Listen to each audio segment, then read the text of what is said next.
तो ये है एंडिंग एक्सप्लेन पार्ट 2, जहाँ पर मैंने पिछले वीडियो में बात किया था कि यहाँ पर शार्क और सील्स के बीच में एक जंग चल रही है, जहाँ पर दोनों एक दूसरे के जानी दुश्मन है और किसी भी तरीके से वो एक दूसरे को मारकर एक तरीके से खुद की हुकूमत कायम करना चाहते हैं। एक तरफ सील जो डर डर के जीना नहीं चाहते और जमकर मछलियाँ खाना चाहते हैं, घूमना फिरना नाचना गाना चाहते हैं, वहीं पर शार्क अपनी हुकूमत कायम करना चाहते हैं, लोगों के बीच यानी कि सील्स के बीच एक डर कायम करके रखना चाहते हैं और उनको अपना शिकार बनाना चाहते हैं। तो अब कामयाब कौन होगा? और इसी जद्दोजहद में यहाँ पर हमें लड़ाई देखने को मिलती है, जहाँ पर आर या पार की बात हो रही है। और इसी दौरान कहीं ना कहीं ग्वेन यहाँ पर फंस जाता है उन शार्क्स के बीच में, क्योंकि उसको बाकी लोगों को भी बचाना था।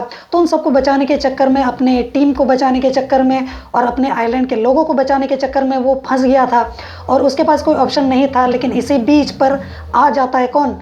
क्लगर्ट। तो वो आ जाता है बीच में ढाल बनकर, जिसके बाद में यहाँ पर वो ग्वेन को जाने के लिए बोलता है और एक तरीके से वो कुर्बानी दे देता है। और यहाँ पर इसी दौरान हो जाता है एक चमत्कार, जिसके बाद वो किसी तरीके से खुद को बचाने में कामयाब हो जाता है और वहाँ से बचकर निकल जाता है।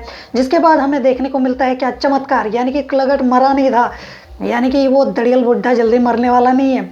जिसके बाद वो किसी तरीके से उनसे जंग लड़ते हैं और किसी भी तरीके से बहुत मुसीबतें झेलने के बाद, बहुत लड़ाई करने के बाद वो फाइनली जीत जाते हैं और उन्हें भगा देते हैं। और एक तरीके से अब उनके पास वैसे तो उतनी ताकत थी नहीं शार्क से लड़ने की और वो चाहकर भी उनसे जंग जीत नहीं सकते थे, तो वो क्या करते? तो इसीलिए उन्होंने क्या किया कि जैसे उनका पहले का प्लानिंग था कि ये जो जहाज़ है, यानी कि वही टूटा फूटा जहाज़ जो हमें शुरू में मैंने आपको बताया था कि जो बम के फटने की वजह से ख़राब हो गया था, किसकी वजह से? क्लगर्ट की वजह से। तो वही अब चलता फिरता एक तरीके से नाव है, जिसमें वो अपनी टीम मेंबर्स को और बाकी सारे आइलैंड के लोगों को यानी कि सील्स को वहाँ पर चढ़ा देता है और वहाँ से दूसरी जगह शिफ्ट हो जाता है।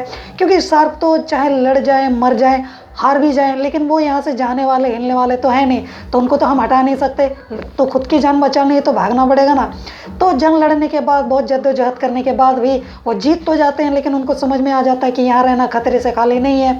जिसके बाद वो क्लगर्ट, रोजर, ग्वेन और बाकी सारे जो टीम मेंबर्स हैं वो यहाँ से निकल जाते हैं। हालांकि ग्वेन को एक दुख होता है बेंजी को खोने का, लेकिन जो चला गया उसको वापस तो नहीं ला सकते हैं ना।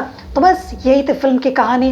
लेकिन यहाँ पर हमें आगे फिर से देखने को मिलता है कि यहाँ पर शार्क जो है वो घूमते फिरते वापस से उन्हीं लोगों के पास यानी कि सील्स के पास पहुँच गए हैं, उनसे लड़ने के लिए, उनको मार कर खाने के लिए। लेकिन यहाँ पर अब सील्स काफ़ी ज़्यादा समझदार हो चुके हैं और पूरी तैयारी के साथ मौजूद हैं और कहीं भी कुछ गड़बड़ हुई तो उनके लग जाएंगे। किनके? शार्क के। तो यहाँ पंगा लेने वाला तो कोई है नहीं। तो बस ये थी इस फिल्म की कहानी। तो मुझे उम्मीद है कि मेरी एक्सप्लेनेशन आपको पसंद आई होगी इस फिल्म से रिलेटेड। हाँ, बाकी जाने से पहले एक छोटी सी रिक्वेस्ट, वीडियो को लाइक, शेयर और चैनल को सब्सक्राइब ज़रूर कर लेना। Happy new year in advance और हैप्पी न्यू ईयर। जोहार।